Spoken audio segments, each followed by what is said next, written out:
Hello dear student, welcome to our channel PKP. आज के topic में हम देखेंगे ओर्स के बारे में, मिनरल्स के बारे में, कैसे ये अकर होते हैं, कैसे इनको एक्सट्रैक्ट किया जाता है, कैसे इनको प्योरीफाइड फॉर्म में लाया जाता है। ठीक है, तो सबसे पहले जो आज का टॉपिक होगा वो होगा अकरेंस ऑफ मेटल्स। ठीक है, अकरेंस ऑफ मेटल। तो क्या देखेंगे अकरेंस ऑफ मेटल में? सबसे पहला पॉइंट जो है इसमें हम देखेंगे मिनरल्स के बारे में, व्हाट इज मिनरल्स। ठीक है, नेक्स्ट सेकंड पॉइंट हम क्या देखेंगे, व्हाट इज ओर, यानी कि ओर क्या होते हैं। देखो मिनरल्स और ओर्स में सिर्फ इतना ही है, जो मिनरल्स होता है वो डस्ट पार्टिकल्स के साथ होते हैं, गैंग्स के साथ होते हैं। ठीक है, मीन्स बहुत सारी इम्प्योरिटीज़ होती हैं, वो मिनरल्स होते हैं। लेकिन अगर हम ओर्स की बात करते हैं तो ये क्या होते हैं, ये प्योरीफाइड फॉर्म में इनको लाया जाता है और इनसे प्रॉफिट होता है। ठीक है, जो प्रॉफिटेबल मेटल्स होते हैं आफ्टर एक्सट्रैक्शन वो क्या कहलाते हैं, ओर्स कहलाते हैं। तो मिनरल्स जो होते हैं इनको बनने में लाखों ईयर्स लग जाते हैं, मिलियंस ईयर्स लग जाते हैं। ठीक है, तो यहाँ पर सबसे पहले जो हम मिनरल्स है उसकी डिफिनेशन नोट आउट कर लेते हैं। ठीक है, तो लिखिए इसमें, the element or compound, the elements are compound which occur naturally in the earth's crust, is called as minerals. ठीक है, the element or compound which occur naturally in the earth crust is called as minerals. ठीक है, जो naturally बिना किसी process के through ही अर्थ के crust पे प्रेजेंट होते हैं वो क्या कहलाते हैं, मिनरल्स कहलाते हैं। नाउ ओर्स क्या होते हैं ये हम देख लेते हैं। तो नोट करिए ओर्स की डिफिनेशन, मिनरल्स, ठीक है, minerals that contain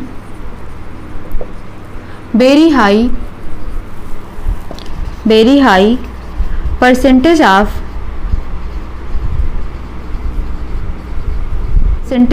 particular metal and the metal can be profitably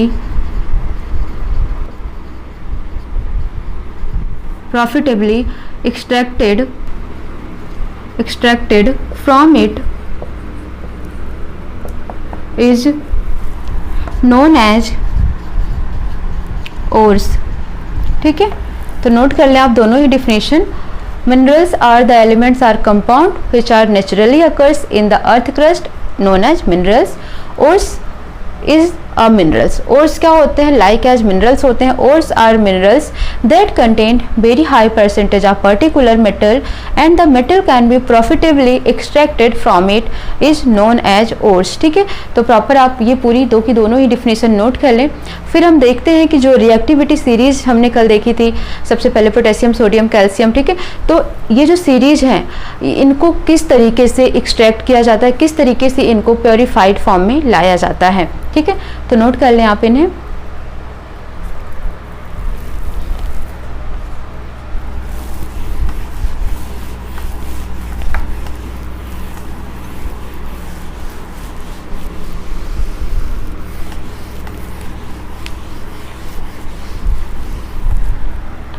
तो सीरीज आपको याद हो गई होगी, कल की वीडियोस में था।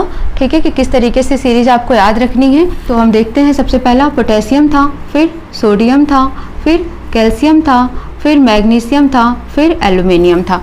ठीक है, तो ये पांच जो थे ये क्या थे, वेरी रिएक्टिव थे, वेरी रिएक्टिव मेटल। ठीक है, बहुत ही ज़्यादा रिएक्टिव मेटल्स थे ये पांच। ठीक है, तो इनको किस तरीके से एक्सट्रैक्ट किया जाता है, इनको इलेक्ट्रोलिसिस प्रोसेस के थ्रू एक्सट्रैक्ट किया जाता है। तो नोट करेंगे, they are not found in free state, they are extracted by electrolysis process, ठीक है। ये किसके बारे में बात हो रही है? हाई रिएक्टिव एलिमेंट्स या हाई रिएक्टिव मेटल्स के बारे में बात हो रही है। बहुत ही ज़्यादा रिएक्टिव होते हैं, ये फ्री स्टेट में प्रेजेंट नहीं होते हैं, इसलिए इनको क्या किया जाता है? एक्सट्रैक्ट किया जाता है इलेक्ट्रोलिसिस प्रोसेस के थ्रू। मीन्स जब ये मिलते हैं तो इन पर बहुत सारे गैंग्स, बहुत सारी इम्प्योरिटीज़ लगी होती हैं, तो इनको क्या किया जाता है? प्योरीफाई किया जाता है। ठीक है, इसके बाद हम देखते हैं जो मॉडरेट रिएक्टिव होते हैं, ठीक है, उनके बारे में देख लेते हैं। तो नोट करें, zinc, ferrous, lead, copper, mercury. ठीक है, zinc, ferrous, lead, copper, mercury, ये 5 हो गए। ये कैसे होते हैं आपके? मॉडरेटली मेटल्स होते हैं, मॉडरेटली रिएक्टिव मेटल्स होते हैं। ठीक है, मीन्स ये मीडियम में रिएक्ट करते हैं। कौन? Zinc, ferrous, lead, copper and Hg यानी कि मरकरी, पारा। ठीक है, इस फॉर्म में अकर्स होते हैं। ये सल्फाइड के फॉर्म में अकर होंगे, कार्बोनेट के फॉर्म में अकर होंगे। ठीक है, तो नोट करें आप इसे, occurs in, they are occurs in sulphide, oxide and carbonate form. ठीक है, इस फॉर्म में ये होते हैं। और इनको किस प्रोसेस के थ्रू इनको एक्सट्रैक्ट किया जाता है? तो आप नोट करें, they are extracted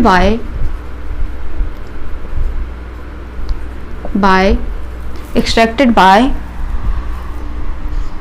calcination and roasting process. ठीक है, तो ये कैल्सिनेशन और रोस्टिंग प्रोसेस से इनको क्या किया जाता है? एक्सट्रैक्ट किया जाता है, यानी कि प्योर किया जाता है। क्लियर? तो आप इन्हें नोट कर लें। ये हो गया very reactive metals, moderately reactive metals. अब हम देखेंगे किसके बारे में? जो लेस रिएक्टिव होते हैं, लेस रिएक्टिव मेटल। तो लेस रिएक्टिव मेटल में 2 ही आ जाएंगे आपके। कौन सा आएगा? एक तो सिल्वर आएगा और एक गोल्ड आएगा। ठीक है, तो ये नॉर्मली क्या होते हैं? नेचर में प्रेजेंट होते हैं। तो हम इन्हें क्या करेंगे?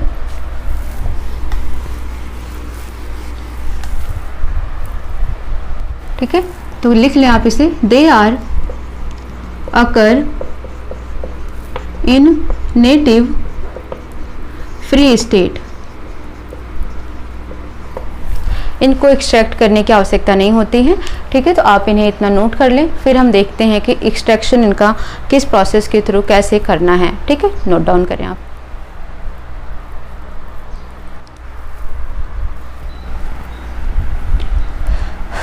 Okay,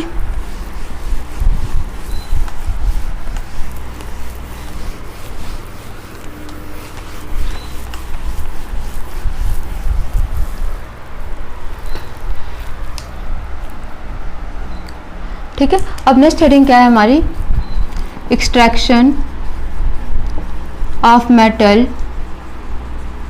from ores. ठीक है, ओर्स से मेटल को एक्सट्रैक्ट करना है, तो इसके लिए कुल 3 स्टेप का यूज करना होता है। पहला, इनरिचमेंट ऑफ ओर्स, यानी कि जो ओर्स हैं उनको फाइंड आउट करना है आपको। सेकेंड, उनको एक्सट्रैक्ट करना है। थर्ड, उनको रिफाइनिंग के लिए भेजना है। ठीक है, तो नोट करें इनके स्टेप्स। स्टेप 1, ठीक है, सबसे पहला जो स्टेप है वो है इनरिचमेंट ऑफ ओर।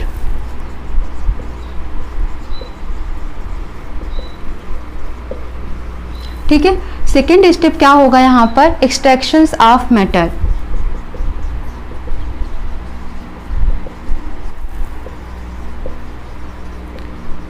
ठीक है, थर्ड स्टेप क्या होगा?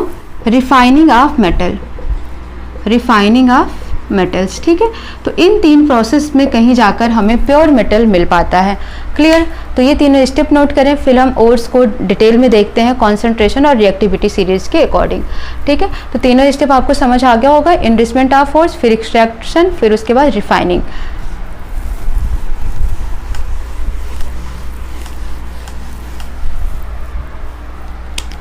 ये हो गया, एक चार्ट बनाइए आप ores,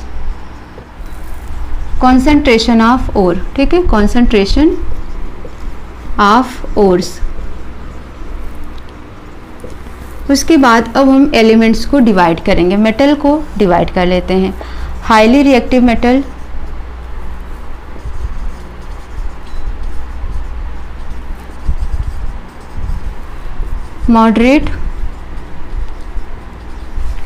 moderately reactive metal and less reactive metal। ठीक है, तो हमने क्या किया, मेटल को उनके रिएक्टिविटी सीरीज के अकॉर्डिंग क्या कर दिया, उनको हमने सेपरेट कर दिया। अब जो हाईली रिएक्टिव मेटल्स हैं इनको हमने क्या बोला था आपसे, इलेक्ट्रोलिसिस प्रोसेस के थ्रू इनको प्योर करते हैं। तो फर्स्ट स्टेप तो ये हो गया, क्या हो गया, ये स्टेप क्या कहलाएगा, इनरिचमेंट ऑफ ओर्स, यानी कि वो किस में इनरिच है, हाईली है, मॉडरेट है या लेस रिएक्टिव है।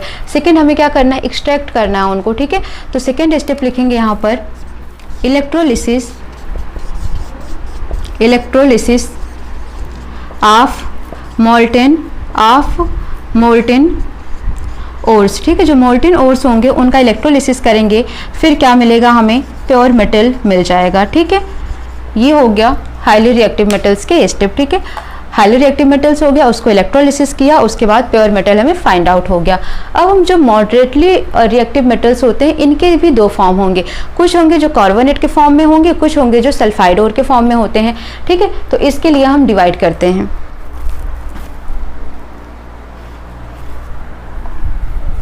ठीक है, तो मॉडरेटली रिएक्टिव क्या होंगे, दो फॉर्म में हो जाएंगे, एक होंगे जो कार्बोनेट ओर्स होंगे और दूसरे होंगे जो सल्फाइड ओर्स होंगे। ठीक है, सल्फाइड ओर्स होंगे।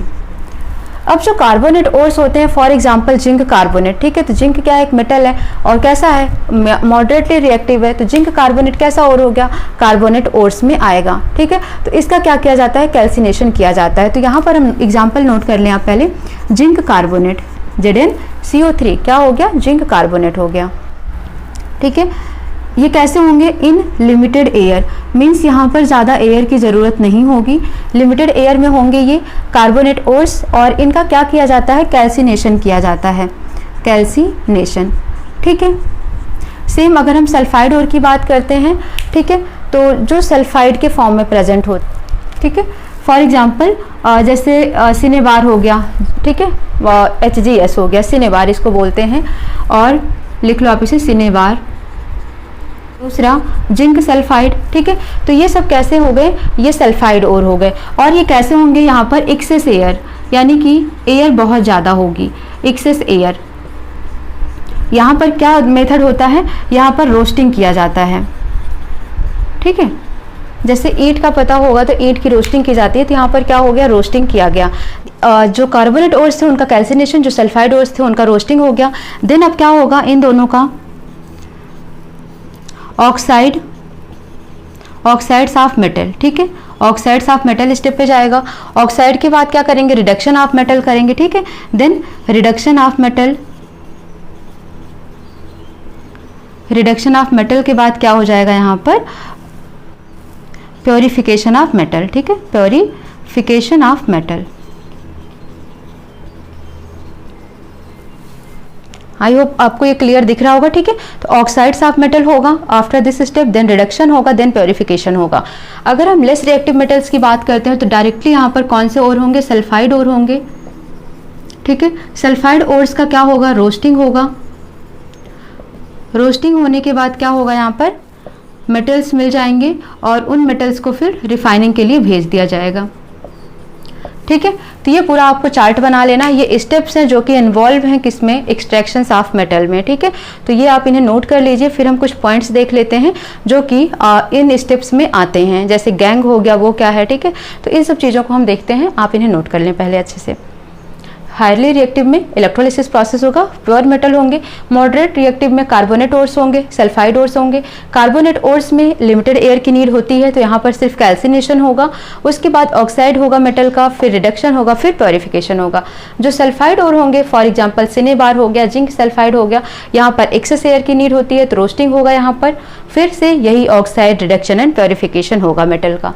लेस रिएक्टिव मेटल की बात करते हैं, for example silver and gold, sulphides और होंगे, रोस्टिंग होगा उनका, मेटल मिल जाएगा, फिर उसको रिफाइनिंग के लिए सेंड आउट कर दिया जाएगा। ठीक है, तो ये स्टेप्स हैं जो आपको नोट करना है। ठीक है,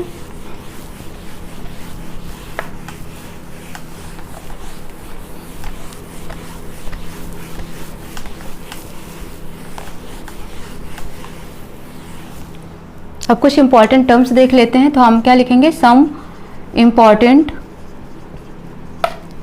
टर्म, ठीक है। कुछ टर्म्स आए हैं यहाँ पर, उनके बारे में हम देख लेते हैं। सबसे पहला है गैंग, कि गैंग क्या होता है, ठीक है। और इसके बाद हम देखेंगे कैल्सिनेशन क्या होता है, रोस्टिंग क्या होता है। तो सबसे पहले गैंग नोट करें। Ores are usually contaminated with large amount of impurities such as soil, sand, etc. is known as gang, ठीक है। गैंग का मतलब हो गया ये ऐसी इम्प्योरिटीज़ होती हैं कि जो हमारे ओर्स होते हैं, जो हमको मिलते हैं, ठीक है, वो कंटेमिनेटेड होते हैं लार्ज अमाउंट ऑफ इम्प्योरिटीज़ से। बहुत सारी इम्प्योरिटीज़ उनके ऊपर होती हैं, लाइक सॉइल हो गया, सैंड हो गया। तो ये जो इम्प्योरिटीज़ हैं इन्हें ही क्या बोला जाता है, गैंग बोला जाता है, ठीक है। नोट कर लें इसे। नेक्स्ट हम क्या देखते हैं, रोस्टिंग क्या होता है। ओके, ठीक है। तो अब हम क्या देखते हैं, अब हम देखेंगे यहाँ पर सेकेंड देखेंगे रोस्टिंग क्या है, ठीक है। जैसे अभी हमने देखा था एक प्रोसेस था रोस्टिंग, कैल्सिनेशन, तो ये प्रोसेस है क्या, इनको हम देख लेते हैं। तो हेडिंग करेंगे आप रोस्टिंग का, ठीक है। तो आपने देखा था जो सल्फाइड ओर्स थे वो कन्वर्ट हो रहे थे किसमें, ऑक्साइड में। किसके कारण वो कन्वर्ट हो रहे थे, रोस्टिंग प्रोसेस से। तो नोट करें, the sulphide ores are converted into oxide by heating strongly in the presence of excess air. This process is called roasting process, ठीक है, रोस्टिंग प्रोसेस। तो रोस्टिंग किसे कहा जाता है, जिसमें सल्फाइड ओर्स कन्वर्ट हो जाता है ऑक्साइड में by heating strongly in the presence of excess air. For example किसकी बात की गई यहाँ पर, सल्फाइड ओर की बात की गई है। तो हम जिंक सल्फाइड लेते हैं, ZnS। इनको बहुत ज़्यादा ही एयर के प्रेजेंस में क्या किया जाता है, हीट किया जाता है। जब इन्हें हम हीट करेंगे तो क्या मिल जाएगा, ऑक्साइड मिल जाएगा, जिंक ऑक्साइड, यानी कि ऑक्साइड ऑफ मेटल्स, मेटल के ऑक्साइड मिल जाएंगे, जिंक ऑक्साइड मिल जाएगा, ठीक है, प्लस सल्फर डाइऑक्साइड, ठीक है। जिंक ऑक्साइड मिल गया प्लस सल्फर डाइऑक्साइड हो गया। अब हम क्या करते हैं, इक्वेशंस को बैलेंस कर लेते हैं। यहाँ पर 2 लगा दीजिए, तो 2Zn हो गया, सल्फाइड के 2 हो गए, यहाँ पर सल्फाइड का कितना है, 1 ही है, ठीक है। और ऑक्सीजन 2 और 2 4 हो गए, तो यहाँ पर 3 कर दीजिए, 3 2 6 और यहाँ पर 2 कर दीजिए। तो 2 सल्फाइड भी हो गया, 2 जिंक भी हो गया और 6 ऑक्साइड हो गया, उस साइड भी 6 ऑक्साइड हो गया। तो इक्वेशन कैसी हो गई, बैलेंस हो गई, ठीक है। तो रोस्टिंग प्रोसेस आपको समझ आ गया होगा। सल्फाइड्स को ऑक्साइड में कन्वर्ट करने की प्रोसेस किस विधि से, रोस्टिंग विधि से की जाती है, और in the presence of excess air, जब एयर वहाँ पर बहुत ज़्यादा ही मात्रा में प्रेजेंस हो तो, ठीक है। तो रोस्टिंग आपने नोट कर लिया होगा, एग्जाम्पल भी नोट कर लीजिए। नेक्स्ट हम देखते हैं कैल्सिनेशन प्रोसेस क्या होती है, ठीक है, ओके। तो अब हम क्या करते हैं, नेक्स्ट हेडिंग हम करते हैं कैल्सिनेशन की। कैल्सिनेशन हम इसमें कुछ एडिट कर देते हैं, बाकी आपको पूरा ही लिखना है। The sulphide ore, sulphide ore की जगह पर यहाँ पर क्या हो जाएगा, carbonate ores are converted into oxides by heating strongly in the presence of limited air, ठीक है। यहाँ पर एक्सेस नहीं होगा, लिमिटेड एयर होगा।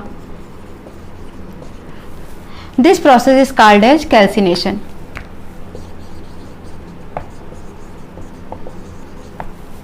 एग्जाम्पल हम ले लेते हैं,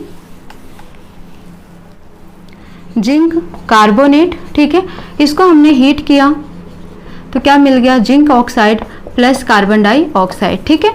तो हमने क्या बोला आपसे, हमने यही बोला कि जब सल्फाइड रोस्टिंग होता है तो सल्फाइड ओर्स कन्वर्ट होता है ऑक्साइड में, जब कैल्सिनेशन होता है तो कार्बोनेट्स और कन्वर्ट होता है ऑक्साइड्स में in by the process of heating, ठीक है, इनको हीट किया जाता है। बस ये आपको याद रखना है, एक्सेस एयर होता है सल्फाइड के केस में और लिमिटेड एयर होता है कैल्सिनेशन के केस में, ठीक है। तो इस तरीके से यहाँ पर जिंक कार्बोनेट को हीट किया गया तो जिंक ऑक्साइड मिल गया और कार्बन डाइऑक्साइड मिल गया, इक्वेशंस भी बैलेंस है, ठीक है। तो नोट कर लें आप इसे कैल्सिनेशन को। और थर्ड हम देखेंगे अब रिडक्शन क्या होता है। ओके गाइस, अब हम देखते हैं रिडक्शन।